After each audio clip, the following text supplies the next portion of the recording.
Today's the day that we finally get you guys updated on the apple trees I started from seed more than 6 years ago.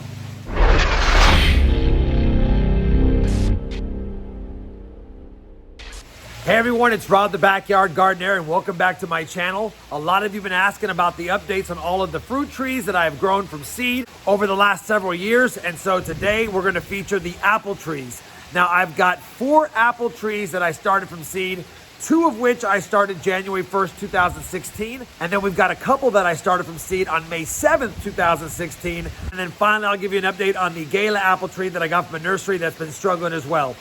Anyway, let me stop rambling on. Let's get the camera turned around. We'll take a look at the 2 oldest trees first, then the 2 next trees, then that nursery tree, and I'll give you some final thoughts with a wrap-up at the end. So I figured I'd kick this video off with the biggest of all the apple trees I've grown from seed. And again, this was started on January 1st, 2016. But this guy has gotten huge, and this year is the year he has put on a ton of flowers. I'd say right now, after topping this tree, it's probably still around 14, 15 feet tall. But I wanted to give you a good look at some of the flower clusters on here. There are flower clusters everywhere. And as I pan around to show you all these flower clusters, I want to give you a little bit of background to this tree. So we started from seed on January 1st, 2016. It was not the first tree that I had put on flowers. It took several years, I think about 4.5 years. And then it put on a couple of flowers. It's the second year I had it in the ground. And then they all dropped.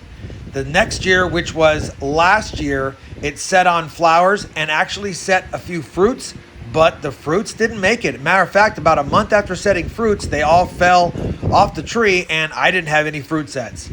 So I don't know if this is a crabapple tree yet, but based on how it looks on the clusters of flowers, I'm going to assume it is.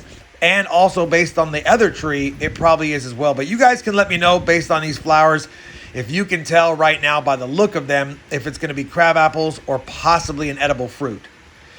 Anyway, this is the first year it's had this much flowers on the tree, and so I'm hoping that we set fruit, hold the fruit, and are able to do a update on the number of fruit sets and how they're progressing throughout the year, and possibly whether or not we have edible fruit or if it's just another crabapple tree.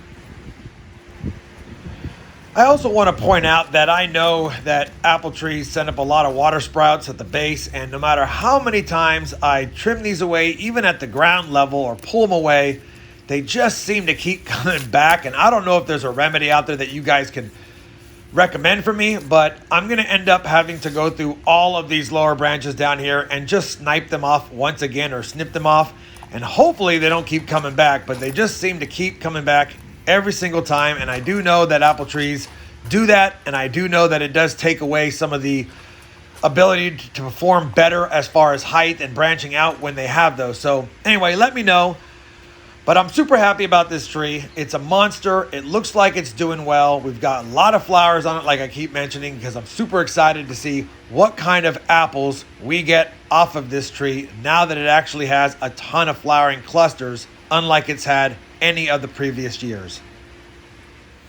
Before I move on to the next set of trees, I just want to give you guys one last look at some of the newer blossoms that are opening on this tree, and to talk a little bit about the pruning that I did in the off season on this tree, because it was starting to have a lot of crowdiness in the center of the canopy. A lot of the side shoots were growing towards the center of the tree, really clogging it up.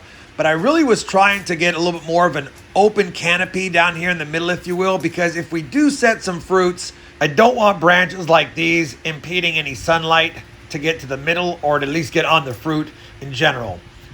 But anyway, this tree, like I said, is loaded. I'm super excited. Love how it's looking. Hopefully we get some good progress updates this year, and hopefully we have some exciting things happen this year as well. Now let's go to the other side of the yard and take a look at the other apple tree. So this apple tree was also started on January 1st, 2016. It's basically the sibling of the one I just showed you. This is the tree that started flowering on only its 27th month. And we actually were able to harvest some fruits, and they were crabapple size, but not crabapple tasting. They were pretty sweet.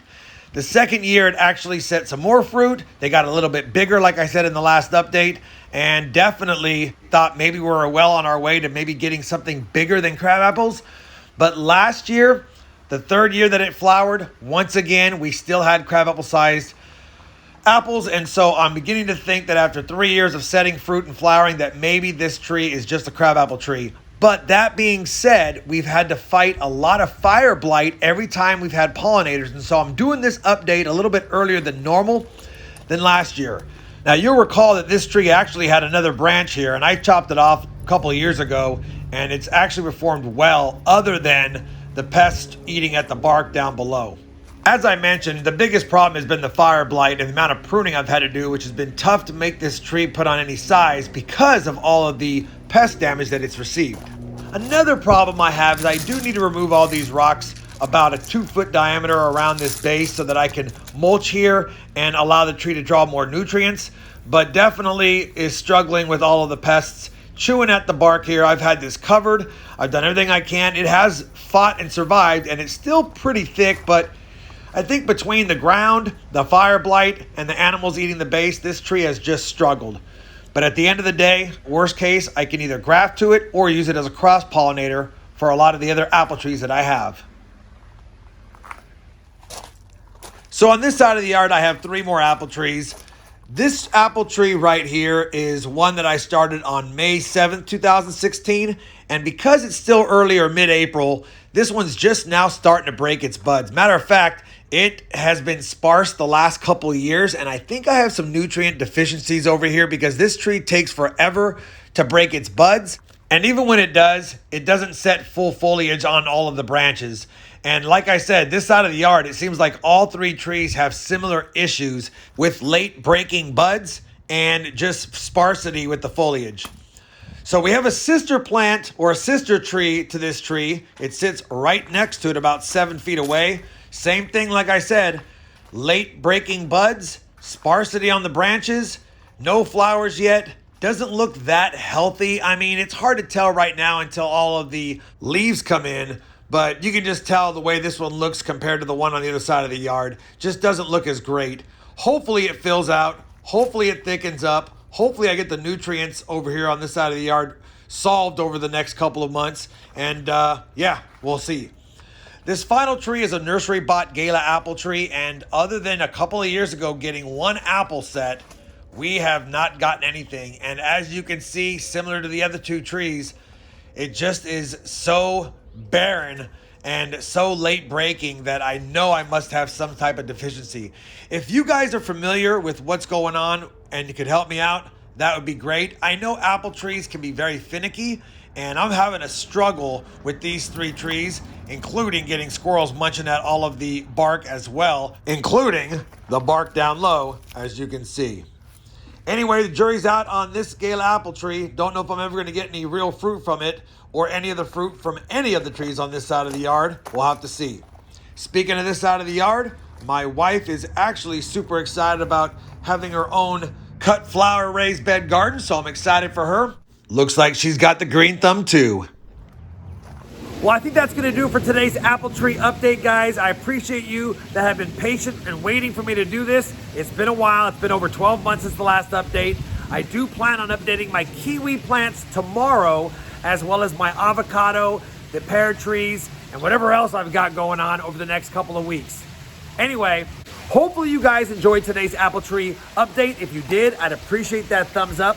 And as always, happy gardening, and thanks for watching.